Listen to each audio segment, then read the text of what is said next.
말씀 오늘은 한 절이거든요. 같이 한 목소리로 읽어보겠습니다. 고린도 후서 13장 5절 같이 읽겠습니다. 너희는 믿음 안에 있는가? 너희 자신을 시험하고 너희 자신을 확증하라. 예수 그리스도께서 너희 안에 계신 줄을 너희가 스스로 알지 못하느냐? 그렇지 않으면 너희는 버림을 받은 자니라. 아멘. 네, 인사하시겠습니다. 우리 주의 사랑으로 사랑합니다. 축복합니다. 네, 잘 오셨습니다. 자, 오늘이 2월 마지막 날, 2월 28일이고요.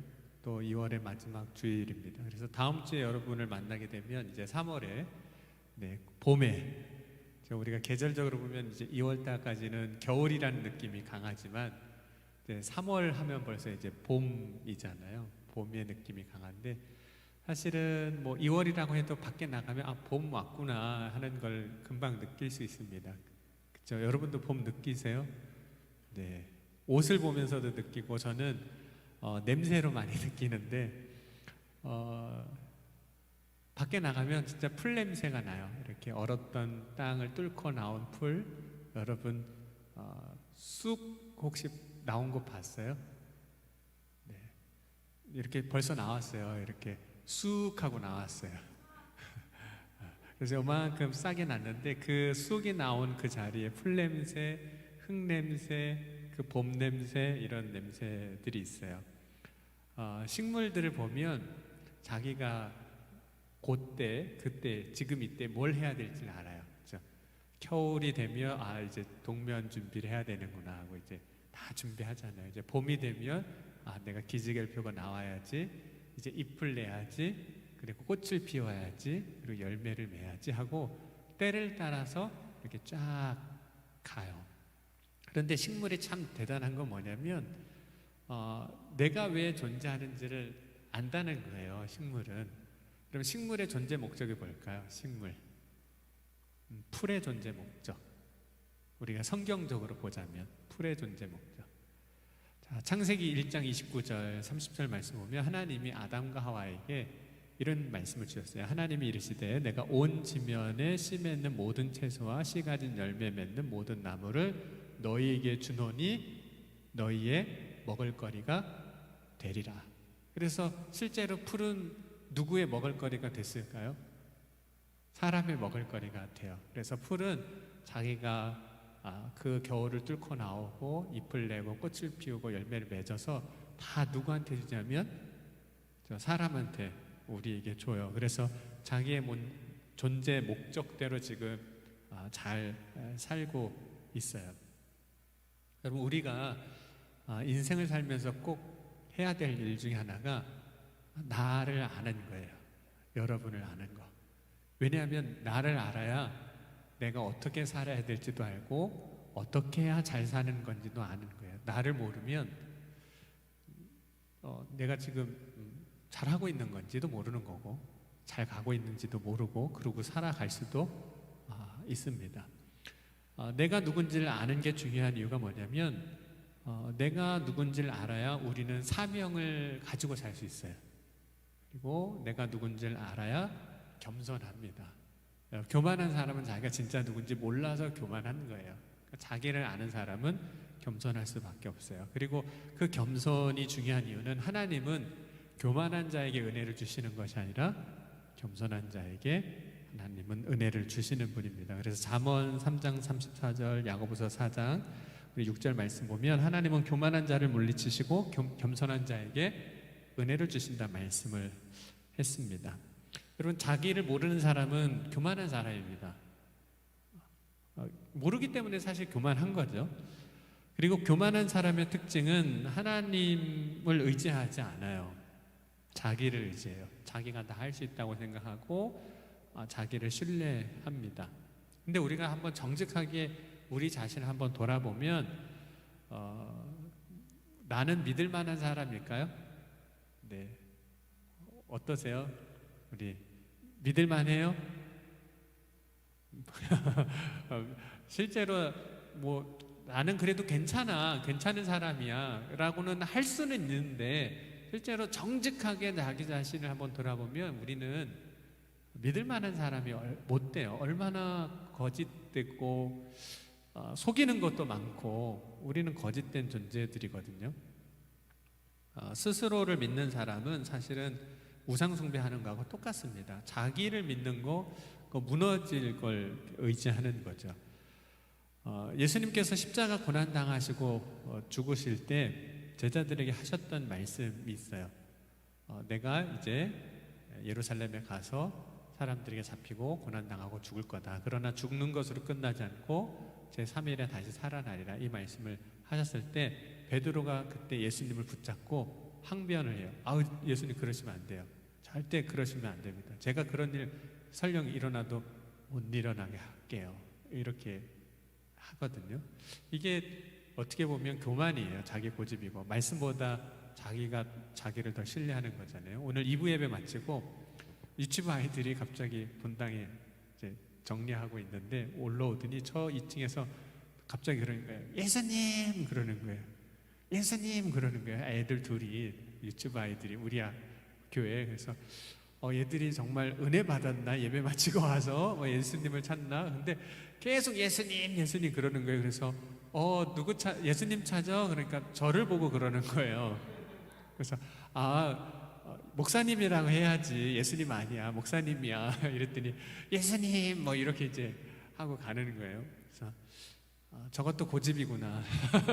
아니라고 그러면 아닌 걸 알아야지, 그죠? 아니라고 그래도 맞다고 우기는 거잖아요. 근데 우리가 지금 이 얘기는 웃고 넘어갈 수 있지만 베드로가 지금 그걸 하고 있는 거예요. 예수님은 아니라고 그러는데 자기는 맞다고 우기고 있는 거예요.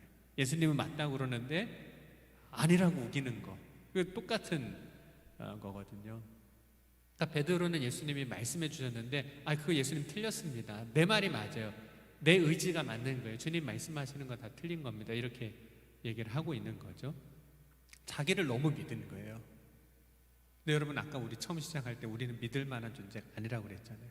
우리가요 실제로 그래요. 그래 내일부터가 아니죠. 오늘부터 난 살 뺄 거야.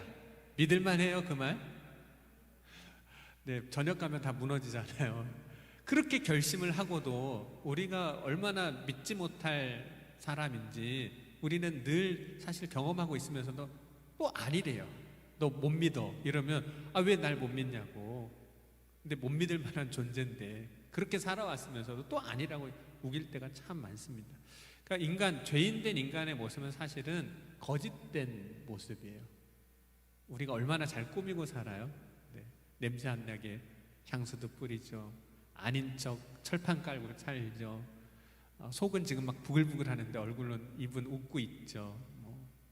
거짓된 자기로 다 살아가고 있습니다. 그런데 하나님이 원하시는 것은 거짓된 자기로 살아가는 게 아니에요. 그래서 우리를 하나님께서 보게 하시는 일들이 있어요. 그러니까 하나님은 우리 스스로가 잘 못 보니까 우리를 보게 하시는 어떤 사건들을 만드세요. 그런 사건들이 일어나게 하시거든요. 하나님은 어떤 사건들을 만나게 하시냐면 특별히 우리를 보는 거는 뭘 보는 거하고 똑같냐면 뭘 보면 우리를 보는 거하고 똑같냐면 믿음을 보게 하시는 사건들이 있어요.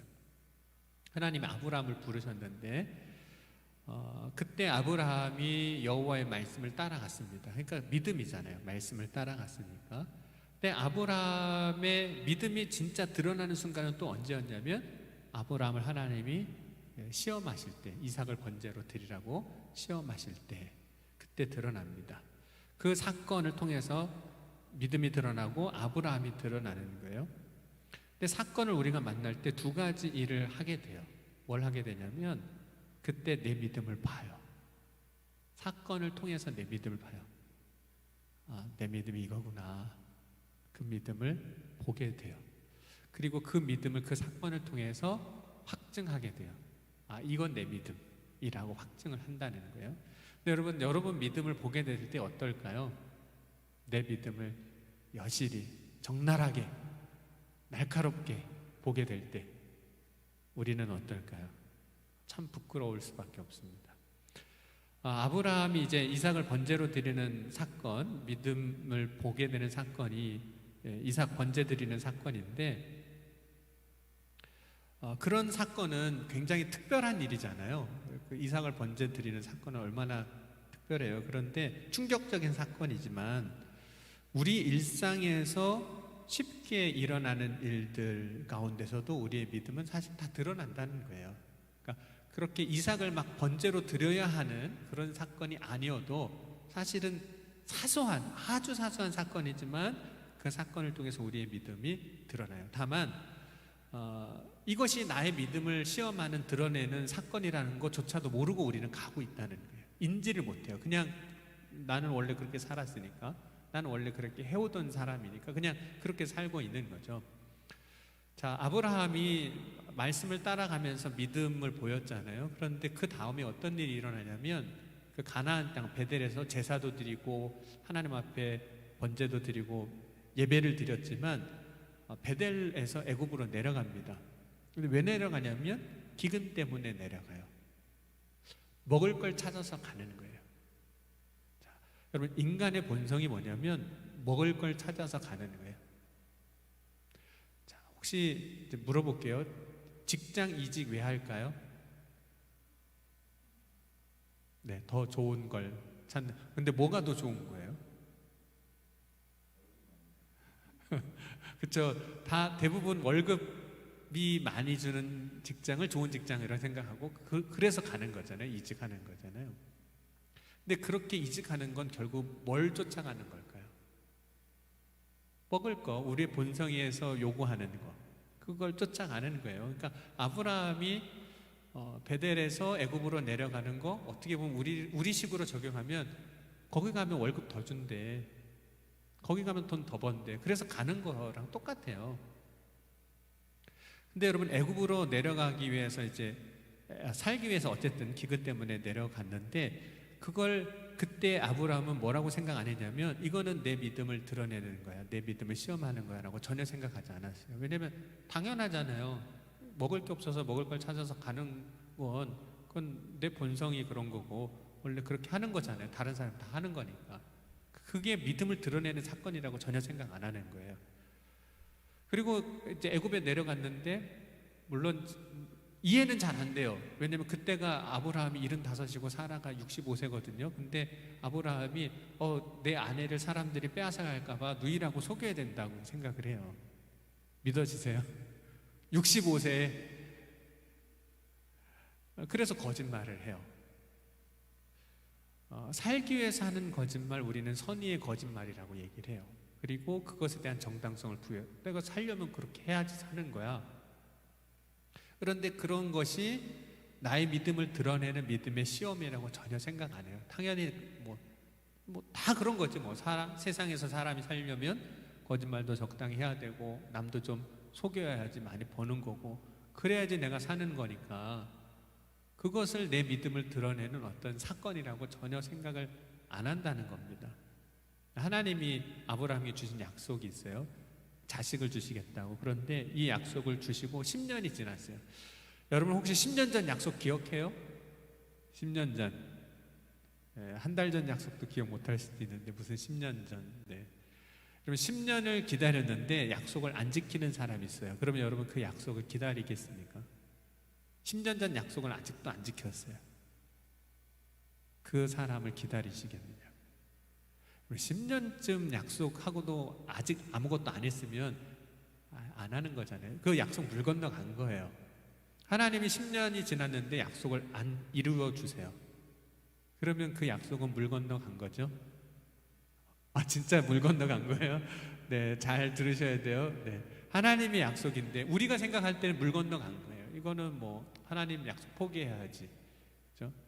그래서 어떤 일이 일어나냐면 어느 날 사라가 아브라함한테 와서 그러는 거예요. 우리가 늙었고 아직 이제 자녀도 없고 하나님이 약속하신 거 지켜주지도 않는데 당신이 더 늙기 전에 내가 여종 하갈이 있는데 줄 테니까 나는 이미 끝났고 그나마 당신이라도 가능할 때 종을 통해서 애를 낳으면 어떻겠느냐 이런 얘기를 해요. 굉장히 현실적인 얘기잖아요. 물론 85세 애 낳는 거 현실적인 건 아니지만 그나마 현실적인 거잖아요. 그렇게 해요. 그러니까 아브라함이 그 얘기를 들었습니다. 사라의 아내의 말을 들었어요. 자, 아브라함은 사라의 말을 들어야 될까요? 말아야 될까요? 네. 이건 결혼한 사람과 안 한 사람의 차이예요. 자, 아내가 집에서 얘기하는 거 남편은 잘 들어야 돼요? 말아야 돼요? 네. 네. 그렇죠. 결혼 안 한 자매들 한번 물어볼게요. 나중에 남편이 내 말 들었으면 좋겠어요? 안 들었으면 좋겠어요? 당연히 들었으면 좋겠죠? 들었어요. 아브라함이 들었어요. 그래서 아내를 기쁘게 할 수도 있겠죠. 아내 말 들었으니까. 근데 아브라함이 물론 뭐 좋은 남편이 되려고 아내 말을 들었을 수도 있어요. 그게 인간의 삶인데 결국은 누구를 위해서 들은 걸까요? 아내를 위해서 들은 걸까요? 결국 자기를 위해서 한 거예요. 내가 아내의 의견을 따라줘서 아내가 좋아할 수는 있지만 결국은 그것도 나를 위해서 그렇게 사실 한 거지 아내를 위해서 꼭 했다고 말하기도 어렵습니다. 그것이 우리 인간의 모습이에요. 삶이고 자기 좋은 걸 하는 거예요. 그게 인간의 일상이에요. 그런데 돌아보면 아브라함과 사라의 믿음이 그 사건을 통해서도 드러나는 거예요.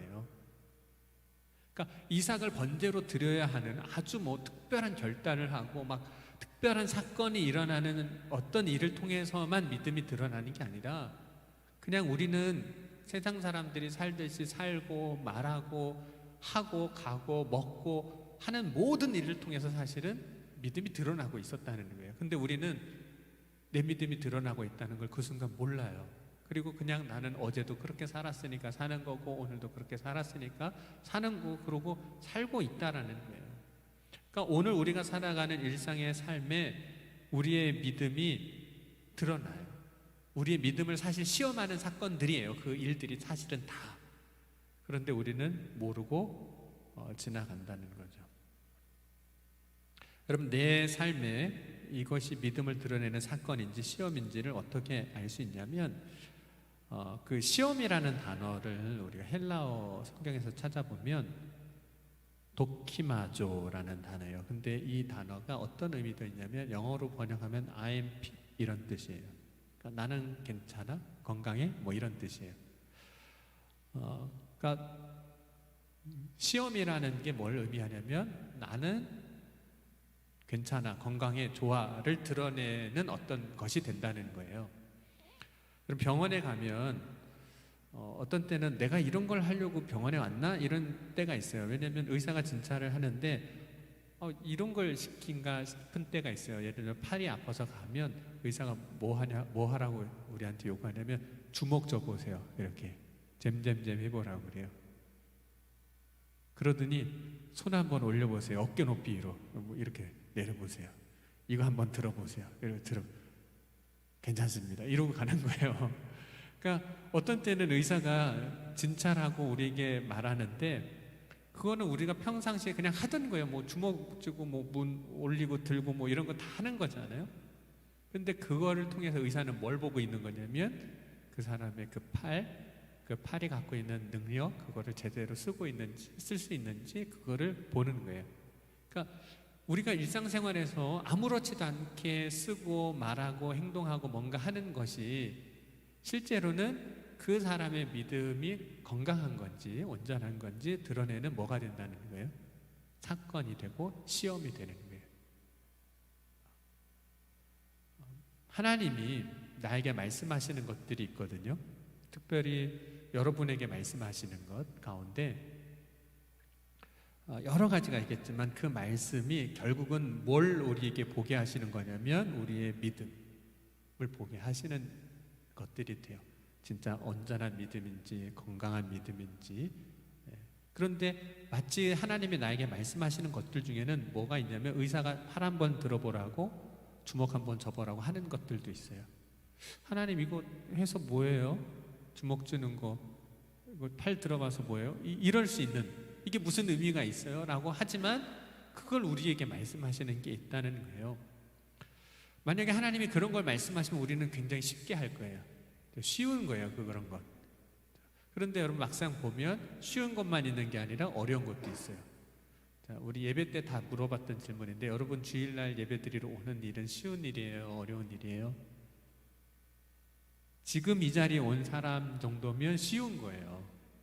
쉬우니까 왔겠죠. 어려우면 안 왔어요. 쉬워서 온 거예요. 그거는 쉬워요. 그런데 우리의 삶에 보면 쉬운 것도 있지만 어렵게 느껴지는 게 있어요. 근데 그게 쉬운 건지 어려운 건지는 어떻게 하냐면 우리가 하나님이 주신 말씀을 듣고 내가 얼마나 고민하고 있는지에 대한 걸 보면 그거에 대해서 내가 쉽게 반응하고 있는지 어렵게 반응하는지를 알아요. 그럼 주일날 예배드리러 오는 거 고민하고 왔어요 혹시? 별로 그렇게 고민 안 할 거래요. 주일이니까 가는 거고 예배 드려야지 이러고 오는 거예요. 그런데 하나님이 말씀하시는 것 중에 고민되는 게 있어요. 고민되는 거. 예수님이 겟세마네 동산에 올라가실 때 이런 말씀을 하시거든요. 내 마음이 심히 고민하여 죽게 됐다. 왜 예수님이 고민하셨을까? 그러니까 고민한다는 건 어렵게 여긴다는 거잖아요. 그러면 예수님 십자가 지시는 거 어렵게 여기신 건가? 되게 힘들어 하셨나? 이런 생각을 우리가 할 수 있잖아요. 겟세마네 동산에서 그렇게 기도하신 걸 보면. 근데 예수님이 주신 십자가를 우리가 생각해 보면 그럴 만도 하셔요. 왜냐하면 여러분 세상에서 가장 무거운 게 뭘까요? 세상에서 가장 무거운 짐, 인간의 죄의 짐. 왜냐하면 그건 누구도 어떻게 해결할 수 없는 짐이기 때문에 그래요. 그럼 시편 38편 4절 말씀 보니까 내 죄악이 내 머리에 넘쳐서 무거운 짐같이 내가 감당할 수 없나이다. 사실 우리 가운데 자기의 죄의 짐을 감당할 수 있는 사람은 없어요. 그러니까 무거운 거예요 그만큼. 또 히브리서 12장 1절 말씀에도 보면 모든 무거운 것과 얽매이기 쉬운 죄라고 말씀합니다. 그러니까 죄의 짐이 그런 거예요. 한 사람 한 사람의 죄의 짐이 그런 거예요. 근데 예수님이 지신 십자가는 어떤 의미가 있냐면 모든 사람의 죄의 짐을 십자가에서 예수님 대신 지시는 거예요. 근데 한 사람의 죄의 짐도 한 사람이 감당하기 어려운 무게인데 예수님이 모든 사람의 죄의 짐을 십자가를 통해서 지시니 그게 얼마나 무거우시겠어요. 그러니까 예수님이 내가 매우 마음이 고민하여 죽게 됐다라고 말씀하신 것도 이해는 돼요. 무거운 거니까, 힘든 거니까. 그런데 예수님이 정말 무겁게 힘들게 여기셨을까? 그래서 고민하신 걸까? 그렇진 않아요. 왜냐하면 예수님이 마태복음 11장 28절에 뭐라고 말씀하셨냐면 수고하고 무거운 짐진 자들아 다 내게로 오라. 그러면 예수님의 십자가가 그렇게 무거우시면 오지마, 좀 제발 좀 오지마. 고만 오래니까 나 지금도 무거워, 너무 무거워. 그러니까 나한테 좀 주지마 이렇게 말씀하셨을 텐데 수고하고 무거운 짐진 자들아 내게로 오라 이 말씀은 무슨 의미일까요? 나 무거우니까 이제 그만 가져와 이런 뜻이 아니라 그럼에도 불구하고 오라고 내가 너를 위해서 대신 지겠다고 말씀하시는 거거든요. 예수님이 대신 지시는 거예요. 그러니까 그것이 어려운 건 아니셨어요. 그런데 여러분 하나님이 우리에게 말씀하실 때 하나님이 우리에게 말씀하신 것 중에는 분명히 쉬운 게 있어요. 여러분이 주일날 교회에 오는 거 어렵게 여기지 않은 것처럼 쉬운 게 있어요. 그런데 내 삶에 있어서 하나님의 말씀하시는데 그 말씀하시는 것이 어렵게 느껴지는 거. 그래서 말씀을 딱 듣는 순간 고민돼 죽겠는 거. 그게 있어요. 여러분 예수님이 사역하실 때 예수님 따르겠다고 많은 사람들이 몰려들었습니다. 그런데 몰려들었던 사람들이 어느 날 갑자기 하나 둘씩 떠나기 시작해요. 그리고 마지막엔 누구까지 떠났어요? 제자들까지도 예수님을 베드로도 부인하고 떠났습니다. 그런데 그들이 예수님을 떠날 때 어떤 말을 하고 떠났는지 아세요? 떠나면서 찾아보겠습니다. 요한복음 6장 60절, 67절, 68절 세 군데 찾아보겠습니다. 어떤 말을 하고 떠나는지, 어떤 말을 하는 사람들을 보면 고민하고 있구나, 힘들어하고 있구나 이렇게 알게 되거든요. 요한복음 6장 60절 같이 읽겠습니다. 제자 중 여럿이 듣고 말하되 이 말씀은 어렵도다 누가 들을 수 있느냐 한데 이런 얘기를 해요. 어렵다. 예수님 말씀하시는데 어려워. 여기 그냥 뭐 이해하기 깨닫기 어렵다라는 뜻도 있지만 어렵다 이렇게 얘기해요. 그러면서 67절 보면 이렇게 말씀하고 있습니다. 그때부터 그의 제자 중에서 많은 사람이 뭐해요? 떠나가고 다시 그와 함께 다니지 아니하더라. 그래서 예수님이 어렵다고 하면서 예수님을 떠나는 사람들을 보시고 제자들에게 뭐라고 말씀하시냐면 니들도 갈 거냐? 이렇게 하신 거예요. 너희도 가려냐? 그러니까 예수님을 떠나면서 어렵다고 사람들이 말하는 겁니다. 어렵다고 생각할 때 그것이 사실은 시험이 되기도 하죠. 그런데 하나님이 우리에게 그런 어렵게 하시는 말씀을 하실 때, 시험이 되는 때로 말씀하실 때 정말 한 사람, 저와 여러분을 어렵게 하려고 시험하시는 게 아닙니다. 물론 시험이라는 것 자체는 어려워요. 과정 자체는 어렵지만 하나님이 그런 말씀을 어렵게 느낌에도 말씀을 주시는 이유는 그것을 통해서 결국은 누구의 믿음을 확인할 수 있는 걸까요? 내 믿음을 확인하는 거예요. 그리고 자기 믿음을 그 이후에 확증할 수 있어요. 그런데 여러분, 내 믿음을 아는 게 결국은 누구를 아는 걸까요? 나를 아는 거예요. 아, 내 믿음은 이거구나. 그게 나구나. 어제 우리 말씀하고 같이 가는 거예요. 아, 그게 나구나. 그걸 아는 거예요. 그러니까 여러분, 우리 자신의 믿음을 보는 게 중요한 이유가 뭐냐면 그걸 보는 사람이 자기를 알아요. 그럼 우리는 우리의 삶에 일어나는 사건들을 통해서 나를 결국은 알게 돼요. 나를 만나는 거예요. 그러니까 나를 만난다는 게 조금 표현상 이상하게 들릴 수 있지만 저와 여러분은 사실 늘 매일 나를 만나고 살아가고 있어요. 그러니까 목사님이 나라 아니라 여러분 자신을 여러분이 만나고 살아가요. 오늘 교회 올 때 거울 안 보신 분 혹시 계세요? 거울. 옛날에 노래 중에, 태진아 노래 중에 그런 노래가 있었거든요. 거울도 안 보는 여자는 없죠. 그래서 다 거울 보고 왔잖아요. 옷 입고 한번 보고 어울리나, 잘 맞나, 화장 잘 먹었나, 머리는 C컬 잘 나왔나, 뭐 이러면서 보는 거잖아요. 고대를 하고 막 이렇게 잘 됐나, 막 이렇게 보잖아요. 그러면서 요즘은 그런 말 쓰는지 모르겠어요. 자뻑? 내 모습 보고 너무 만족스럽고 너무 멋지, 뭐 이런 수도 있죠. 근데 여러분 스스로가 사실은 우리가 날마다 우리 스스로를 보고 있어요. 우리를 만나는 거예요. 내가 나를 만나는 거예요. 근데 우리는 언제 또 만나냐면 사진을 보면서 나를 만나는 거예요. 이때 나를 만나는 거죠. 또 영상을 통해서도 나를 만납니다. 이제 코로나 때문에 교회도 이제 유튜브 통해서 방송 설교를 하기 시작하면서 저도 이제 모니터를 해요. 이제 오늘도 끝나가면 이제 또 볼 텐데 보는데 처음에 이제 모니터를 하는데 몇 분 보다가 그냥 끊었어요. 왜냐하면 너무 이상한 거예요. 다 경험을 해보셨어요. 목소리도 이상하지, 표정도 이상하지, 왜 그때 코는 만졌는지, 왜 태도는 저랬는지, 손은 왜 저러고 있는지, 막 오글거리고 못 보겠는 거예요. 저게 나였어? 막 이러고서 이제 못 보는 거죠. 불편해요. 분명히 자기 모습 그대로예요. 그런데 우리는 우리 자신의 모습을 보기를 그렇게 불편해하고 힘들어합니다. 그 이유가 있습니다. 뭐냐면 우리는 마음속에 내가 생각하고 있는 내가 있어요. 나는 이런 사람이었으면 좋겠어.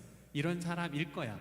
그러니까 남이 기대하고 또 원하고 바라는 그런 이상형 같은 그런 내가 있어요. 그런데 나는 이럴 거야, 나는 이렇게 되고 싶어 하는 건 있는데 실제로 내가 나를 보니까 그 이상형하고 너무 다른 거예요. 그러니까 싫은 거예요. 부끄럽고 왜 내가 저러고 있는지 모르겠고 그게 보기 싫은 거죠. 그러나 실제로 나의 모습을 보니까 이상적인 게 아니에요. 나의 모습을 직면하게 되는데 그때 부끄럽고 어색하고 창피하고 그렇습니다. 근데 사건을 통해서 하나님은 뭘 보게 하시냐면 그 나의 믿음을 보는 거예요. 내 믿음.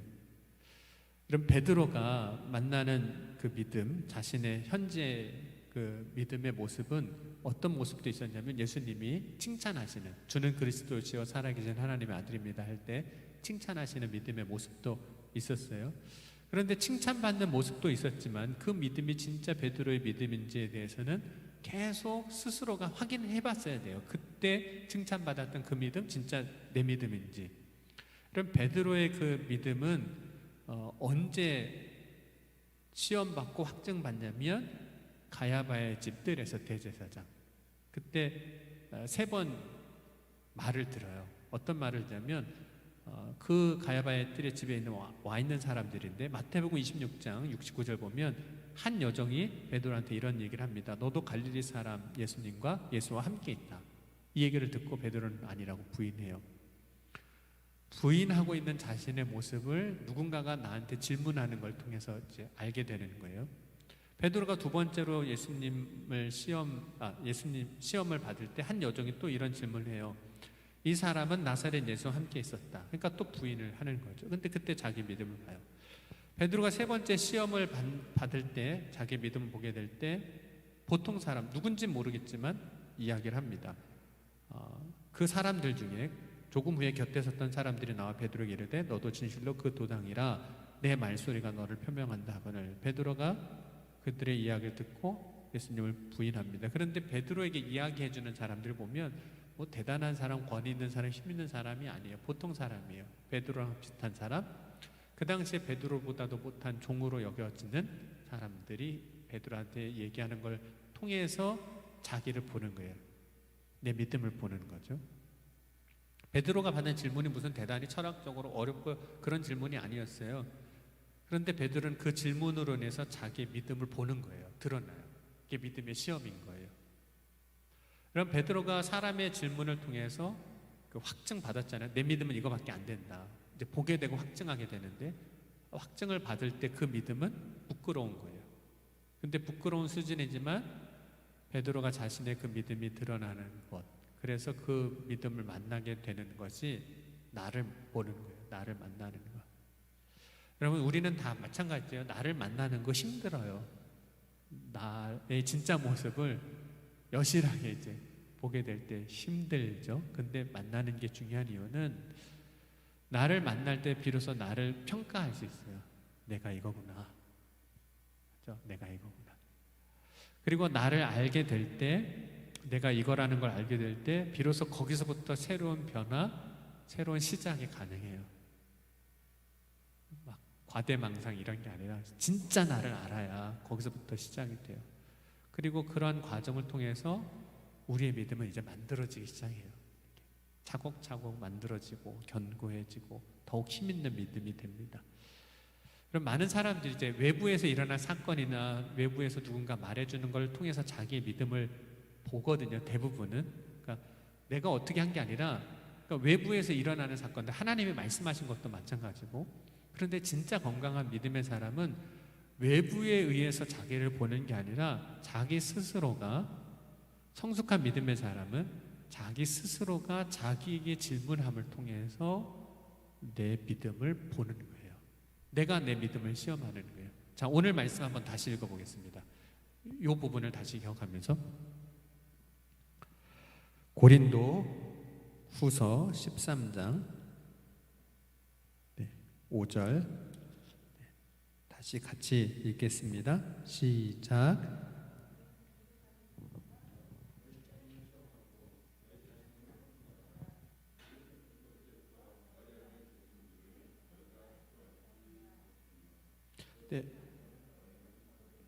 네, 말씀 보면 뭐라고 했냐면 다른 사람을 통해서 믿음을 확인하라는 게 아니라 누구를 통해서예요?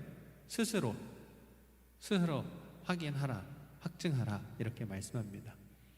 그러니까 우리는 스스로에 대해서 질문하고 스스로에게 정직하게 사실 답할 수 있어요.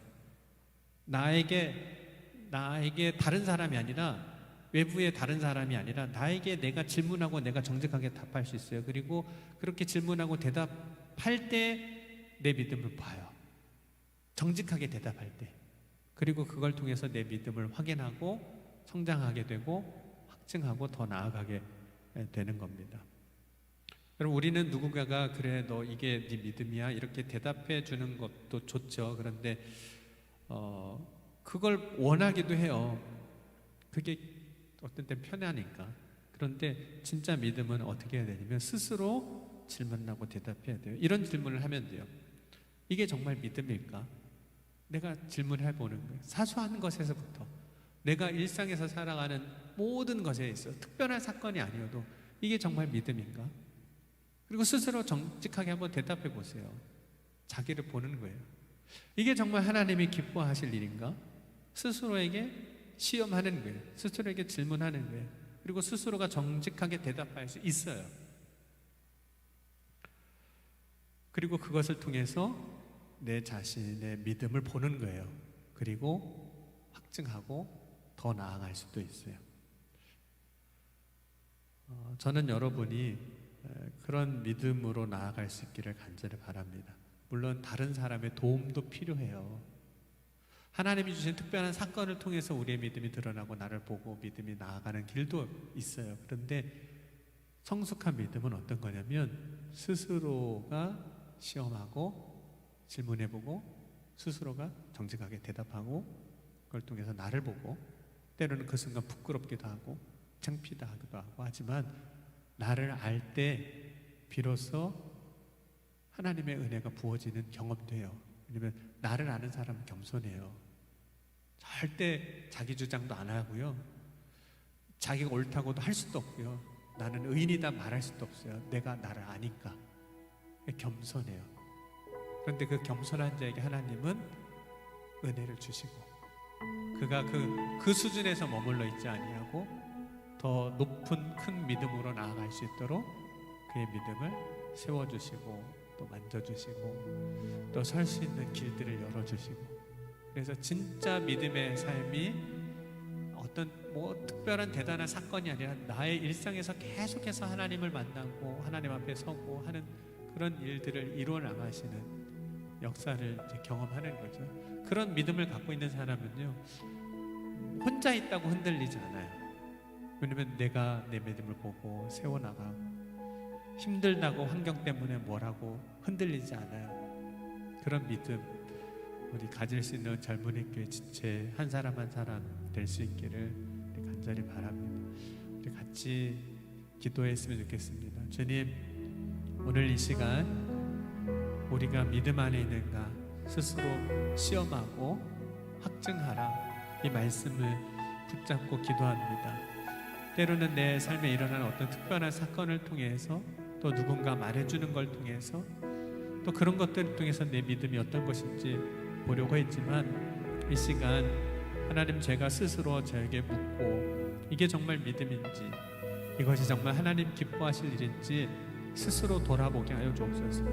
그때 정직하게 내가 그 질문 앞에 대답하고 그래서 나를 보는 것이 때로는 부끄럽고 창피하고 남에게 나의 이러한 모습을 들키지 않고 싶어서 감추고 숨기도 하지만 그 일을 통해서 내 믿음이 다시금 세워지고 그 일을 통해서 내 믿음이 더 견고한 믿음으로 세워지고 확증되어지는 놀라운 은혜의 역사들을 주님이 이루어 주실 것을 믿습니다. 오늘 이 시간 주님 말씀을 의지하고 주님 앞에 나아가오니 주여 역사하여 주옵소서. 이 시간 함께 우리 기도하시겠습니다.